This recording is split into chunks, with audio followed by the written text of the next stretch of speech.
राधे राधे दोस्तों। आज हम आपको सुनाएंगे एक ननंद भाभी की कहानी। अगर आप हमारे चैनल पर नए हैं तो प्लीज हमारे चैनल को सब्सक्राइब करें, वीडियो को लाइक करें और शेयर करें। एक गांव में एक ननंद भाभी रहती थी। भाभी का नाम जमुना था और ननंद का नाम कावेरी था। दोनों ननंद भाभी विधवा थीं और बहुत ही गरीब थीं। शाम का समय हो रहा था। जमुना जो भाभी थी उसका नाम जमुना था। वह अपने आंगन में झाड़ू बुहार रही थी, क्योंकि आंगन खुला हुआ था और घर के पिछवाड़े पीपल और बबूल के पेड़ थे, जो दिन भर में न जाने कितने सूखे पत्ते आंगन में इकट्ठा कर जाते थे। वो उन्हीं को बुहार रही थी और साथ में बड़बड़ा रही थी। सोच रही थी अपने आप से बातें करती हुई, आंगन बुहार लूं तो फिर रात का भोजन भी तो पकाना है। अभी कुछ देर में सूरज डूब जाएगा तो सारे गांव में अंधेरा फैल जाएगा। सूरज डूबने से पहले भोजन पका लूं तो अच्छा है, नहीं तो डिबरी की रोशनी में ना तो हांडी में मसाला भूनने का पता चलेगा और ना ही चूल्हे में पकी हुई रोटी का। कच्चा पक्का जैसा भी भोजन बनेगा तो निगलना पड़ेगा। वैसे भी हम गरीबों की किस्मत में 56 भोग कहाँ लिखे हैं। जो रूखा सूखा मिल जाता है वही पानी के साथ निगल लेते हैं। जमुना बड़बड़ा ही रही थी, तभी उसने देखा कि जो कावेरी आंगन में आई और वह बहुत ही दुखी और चिंतित सी लग रही थी। उसकी आंखों में अपराध और पश्चाताप की सलज रेखा थी। वह अपनी भाभी जमुना से बिना कुछ बोले ही कोठड़ी में घुस गई। तभी आंगन से उसकी भाभी जमुना ने पूछा, कावेरी आ गई क्या? और बिना कोई उत्तर दिए कावेरी आईना और कंघी लेकर कोठड़ी से बाहर आ गई और आंगन में बिछी चटाई पर बहुत ही उदास सी बैठ गई। फिर बाल खोलकर उनमें कंघी फिराने लगी। पसीने से भीगे मुंह को आंचल से पोंछती हुई जमुना ने आंगन बुहारना बंद किया और अपनी उदास ननंद के पास आकर बैठ गई और उसे देखकर सन्न रह गई और बोली, बताना क्या हुआ है कावेरी, तू इतनी उदास क्यों है? कावेरी बोली, भाभी, जब सुबह मिट्टी के खिलौने बाजार ले जा रही थी तो एक साइकिल वाले ने टक्कर मार दी। सारी डलिया गिर गई और आधे से ज्यादा खिलौने टूट गए। आटा तो बस खरीद पाई, पर आज कुछ भी तरकारी नहीं ले पाई। अब हम क्या खाएंगे सांझ को? तो उसकी भाभी जमुना कहने लगी, अरे कावेरी, बस इतनी सी बात, इससे उदास हो गई? अरे लाडो, आज तरकारी ना सही चटनी से काम चला लेंगे। अभी प्याज और लाल मिर्च की चटनी पीसती हूँ सिलबट्टे पर और आंगन में नींबू का पेड़ लगाई है। बढ़िया सी चटनी में नींबू निचोड़ कर खाएंगे दोनों। लेकिन कावेरी कहने लगी, भाभी, आज तुम्हारा आलू की तरकारी खाने का मन था ना?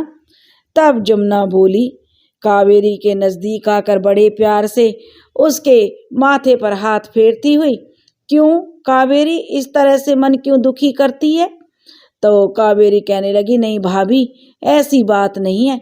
उस साइकिल वाले ने नुकसान भरपाई के रुपए भी दिए हैं, लेकिन अभी घर आते समय दिए तो तरकारी नहीं खरीद पाई और अपनी धोती के आंचल में बंधे हुए रुपए निकालकर कावेरी ने अपनी भाभी जमुना के हाथ पर रख दिए। भाभी की चिंता अब समाप्त हुई और वह बोली, अब कुछ भी हो, हाथ में रुपए तो हैं, तब कौन सी चिंता, किस बात की चिंता? और फिर दोनों ननंद भाभी मुस्कुरा दी। कावेरी और उसकी भाभी जमुना दोनों ही विधवा थी। कावेरी की उम्र 16-17 साल और जमुना की उम्र 20-21 साल और दोनों ही निसंतान, दोनों ही स्वाधीन प्रकृति की। जिस गांव में वे दोनों रहती थीं वो बहुत ही बड़ा गांव था। गांव में हाई स्कूल, थाना, पोस्ट ऑफिस, अस्पताल और हाट बाजार सब कुछ था। बस जो कुछ नहीं था तो उनके घर में कुछ नहीं था। इसलिए इन दो विधवाओं का जीवन निर्वाह करना बड़ी बात थी।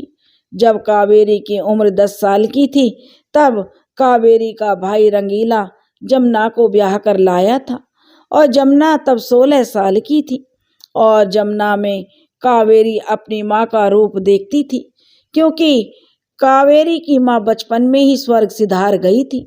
रंगीला ने ही कावेरी को पाल पोस कर बड़ा किया था। जब कावेरी की सहेलियां उससे कहा करती, उसकी तो माँ, जो उनकी सहेलियों की माँ तो उन सबको लोरी गाकर सुलाती हैं, तो कावेरी का भी मन करता था काश उसकी माँ होती और वो भी उसे लोरी गाकर सुनाती। लेकिन जब कावेरी की जिंदगी में जमुना आई तो उसने कावेरी की माँ की कमी पूरी कर दी। हर रात जमुना कावेरी को सुंदर सी लोरी सुनाती और कावेरी लोरी सुनते सुनते जमुना के पास सो जाती। जमुना गाकर सुनाती थी, धीरे धीरे आ रे बादल, धीरे धीरे आ रे बादल, मेरा बुलबुल सो रहा है, मेरा बुलबुल सो रहा है, शोरगुल ना मचा रे बादल, धीरे धीरे आ रे बादल। दिन बीत रहे थे और पूरा परिवार खुशहाल था। ऐसे ही 2-3 साल गुजरे तो कावेरी के लिए एक अच्छा सा रिश्ता आया। तो तब कावेरी 12 साल की थी। रंगीला को वर और घर दोनों ही भाग गए और उसने कावेरी की शादी बजरंगी से कर दी। लेकिन कावेरी का गौना नहीं किया। बोला जब कावेरी समझदार हो जाएगी, गृहस्थी संभालने के काबिल हो जाएगी, तब उसका गौना करूंगा। कावेरी के ससुराल वाले मान गए। रंगीला की बात भी सही थी, जो सबको जच गई। कावेरी के ब्याह को 1 साल ही गुजरा था कि बजरंगी को हैजा हुआ और वो इस बीमारी को झेल नहीं सका और भगवान को प्यारा हो गया।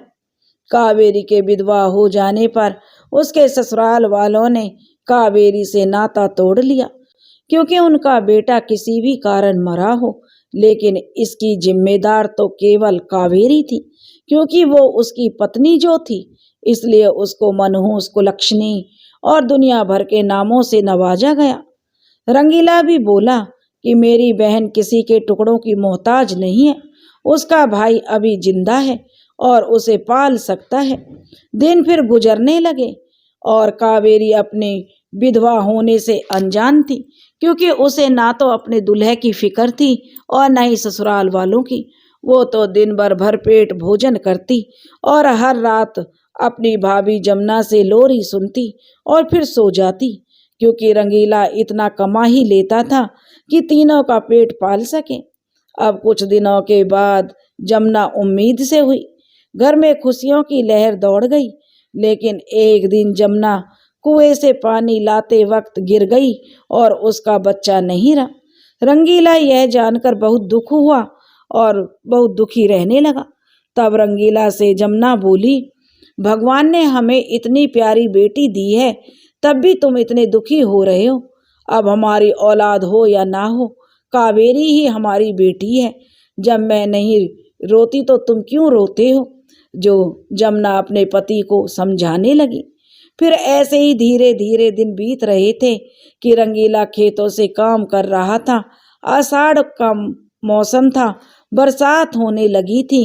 तो रंगीला बारिश से बचने के लिए एक पेड़ के नीचे खड़ा हो गया और इतने में आसमान से बिजली गिरी और पेड़ सहित रंगीला को भी अपनी चपेट में लेकर चली गई। रंगीला के जाने के बाद ननंद भौजाई दोनों के जीवन में अंधकार छा गया।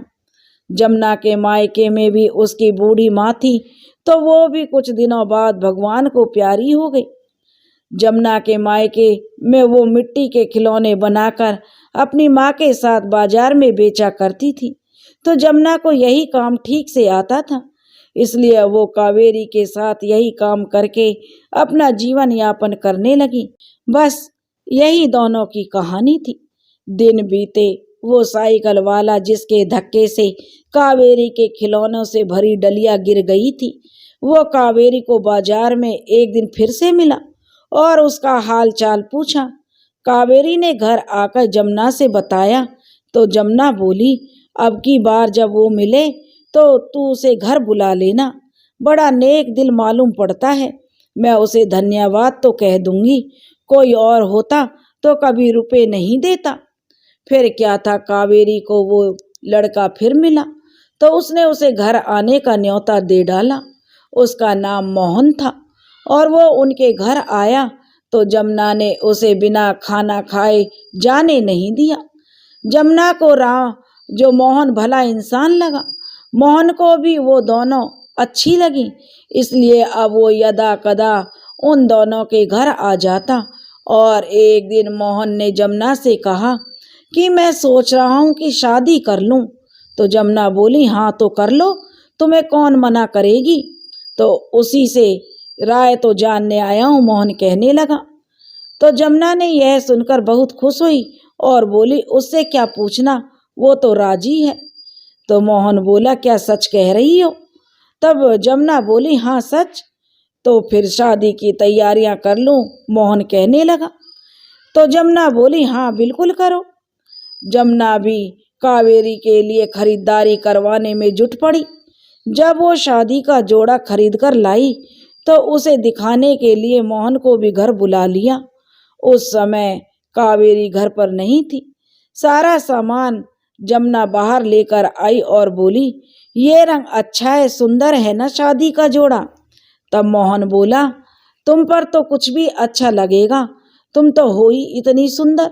यह सुनकर जमुना सन्न रह गई और बोली, क्या मतलब है तुम्हारा, ये तो मैं कावेरी के लिए लाई हूँ। तब मोहन कहने लगा, लेकिन मैं तो तुमसे प्यार करता हूँ।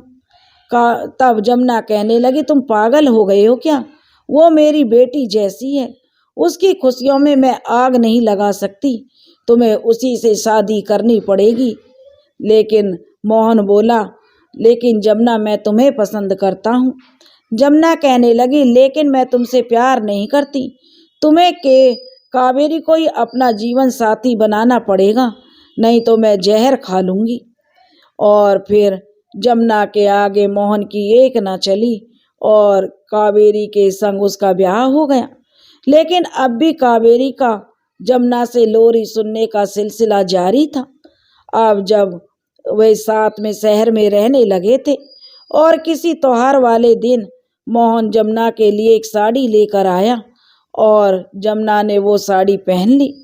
मोहन उसे निहारने लगा और जब जमुना उसे एकांत में मिली तो वह जमुना से बोला, जमुना काश तुम शादी के लिए मान जाती तो मैं तुम्हें अब भी चाहता हूँ और हमेशा चाहता रहूँगा।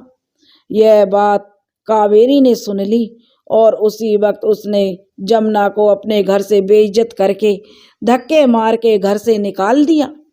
अपने पति से उसने कुछ नहीं कहा। जमुना रोते बिलखते अपने घर आ गई और वहीं रहने लगी।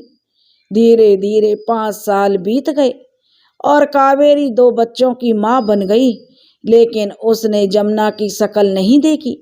जब कावेरी का दूसरा बच्चा हुआ और वो 4 महीने का हो गया तो डॉक्टर उसे देखकर कहने लगे कि यह अब देख नहीं सकता है, यह अंधा है। तब मोहन ने डॉक्टर से पूछा कि डॉक्टर साहब, अब क्या इसका हाल सारी उम्र ऐसे ही रहेगा।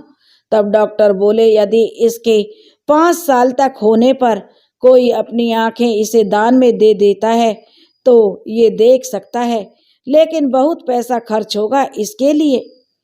कावेरी तो जमुना से मिलने कभी नहीं जाती थी, लेकिन मोहन कभी कभार उसका हालचाल पूछ आता था। जब उसने बच्चे की आंखों वाली बात बताई तो जमुना अपनी आंखें देने को राजी हो गई और ऐसे ही 5 और साल बीत गए और बच्चे की आंखें अब देखने लगी थी। लेकिन जमुना अंधी होकर शहर में ही भीख मांगने लगी थी। रोटी रोटी के लिए जमुना मोहताज हो गई थी। जैसे तैसे उसके दिन बीतने लगे और अब वो बीमार रहने लगी थी, क्योंकि अब उसमें जीने की इच्छा नहीं बची थी और उसने अब एक मंदिर की सीढ़ियों पर अपना डेरा डाल लिया। आते जाते लोग उसे खाने को दे जाते तो वो खा लेती। ऐसे ही धीरे धीरे दिन गुजरने लगे और अब जमुना बहुत ज़्यादा बीमार रहने लगी और एक रात ऐसी बीमार पड़ी, फिर वो मंदिर की सीढ़ियों पर ही पड़ी रही और वहाँ से उठ ना सकी। पूरी रात यूं ही गुजर गई। जब सुबह हुई तो लोगों का मंदिर में आना शुरू हुआ। तब लोगों ने देखा और पंडित जी को बताया। पंडित जी बोले, नगर पालिका वालों को बुलाओ, वो ही इसे ले जाएंगे। कहीं मंदिर में मर गई तो अच्छा नहीं होगा। पंडित जी की बात का लोगों ने विरोध किया और उसे मंदिर के बाहर लिटा दिया। इत्तेफाक से मोहन और जो कावेरी उधर से उस दिन गुजर रहे थे और उसी मंदिर में आए और इतनी भीड़ इकट्ठी देखकर लोगों से पूछा तो लोगों ने बताया कि कोई अंधी है, बीमार है, बस प्राण अटके हैं, न जाने किसे देखने के लिए प्राण अटके हैं। मोहन उसके पास पहुंचा और उसे देखते ही चीख पड़ा और उसके पास जाकर बोला, ये तुमने क्या हाल बना लिया है जमुना। तब कावेरी बोली, दूसरों के पतियों पर नजर गड़ाएगी तो ऐसा ही हाल होगा ना, इसलिए तो अंधी कर दिया भगवान ने। यह सुनकर मोहन को गुस्सा आया और उसने अपनी पत्नी को एक चांटा रसीद कर दिया और जिस पर जो कावेरी उसे उल्टा सीधा कहने लगी। तब गुस्से में आकर मोहन ने केसर को सारी बात कह दी और ये भी कहा कि यह सब मुझे जमुना ने तुम्हें बताने से मना किया था। मैं तुमसे नहीं, जमुना से शादी करना चाहता था। तुम्हारे बेटे को आंखें भी इस अभागी ने दी हैं। जीते जी इसने माँ का फर्ज निभाया। मोहन की बात सुनकर कावेरी रो पड़ी और फिर जमुना के पास रोते हुए बैठ गई और उससे बोली, मुझे माफ कर दो भाभी, तुम हमेशा मेरी माँ बनकर रही, लेकिन मैं तुम्हें कभी समझ नहीं पाई। तुम्हें याद है भाभी, बचपन में तुम मुझे लोरी गाकर सुनाया करती थी। तुमने मुझे कभी भी माँ की कमी महसूस नहीं होने दी और मैंने तुम्हारे साथ ऐसा बुरा बर्ताव किया। मुझे माफ कर दो भाभी, मुझे माफ कर दो, मैं तुम्हारी गुनहगार हूँ। कावेरी की बातें सुनकर जमुना लरजती सी आवाज में बोली, कावेरी, तुम मेरी बेटी थी और मैं तुम्हारी माँ। मैं कभी भी तुम्हारा बुरा कैसे चाह सकती थी। बस तुम्हें देखने के लिए ही शायद मेरे प्राण अटके थे। मरते समय एक ही इच्छा है कि मैं भी वही लोरी सुनकर हमेशा के लिए सो जाऊं जो मैं तुम्हें सुनाया करती थी। मुझे सुनाओगी ना कावेरी? बोलो, मुझे वो लोरी सुनाओगी? तो कावेरी बोली, हाँ हाँ भाभी, जरूर, मैं तुम्हें वो लोरी जरूर सुनाऊंगी। और कावेरी ने रोते हुए अपनी भाभी को लोरी सुनाना शुरू किया। धीरे धीरे आ रे बादल, धीरे धीरे आ रे, मेरा बुलबुल सो रहा है, मेरा बुलबुल सो रहा है, शोरगुल मत मचा रे बादल, धीरे धीरे आ रे बादल। जब जमुना ने लोरी सुनी तो वह गहरी नींद में सो गई और जो कावेरी दहाड़े मारकर रो पड़ी। कावेरी ने आज अपनी भाभी को लोरी सुनाई थी, वो उसकी आखिरी लोरी थी। कावेरी को अपने किए पर बड़ा पछतावा हो रहा था। वह बहुत ही चीखें मार मार कर अपनी भाभी के सीने से लगकर रो रही थी, लेकिन अब उसकी भाभी उसे चुप कराने के लिए नहीं बैठी थी। वो तो अपनी एक अनंत यात्रा पर चली गई थी। मोहन ने कावेरी को उठाया और समझाया तो वह रो रो कर मोहन से कहने लगी, तुमने मुझे क्यों नहीं बताया? मेरी भाभी इतनी दुखी थी, इतने कष्ट सह रही थी।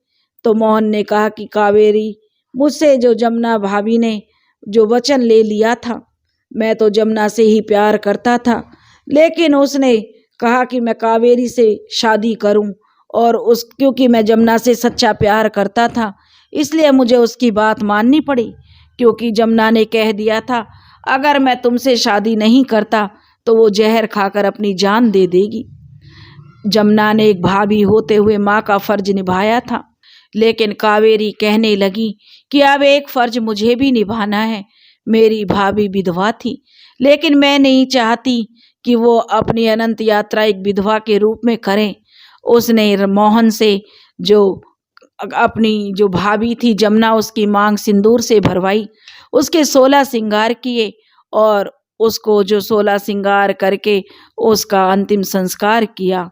क्योंकि मोहन भी उससे सच्चा प्रेम करता था और मोहन के दिल में वो आज भी बसी हुई थी। दोस्तों, आपको अगर यह कहानी पसंद आई हो तो प्लीज़ हमारे चैनल को सब्सक्राइब करें, वीडियो को लाइक करें और शेयर करें। राधे राधे।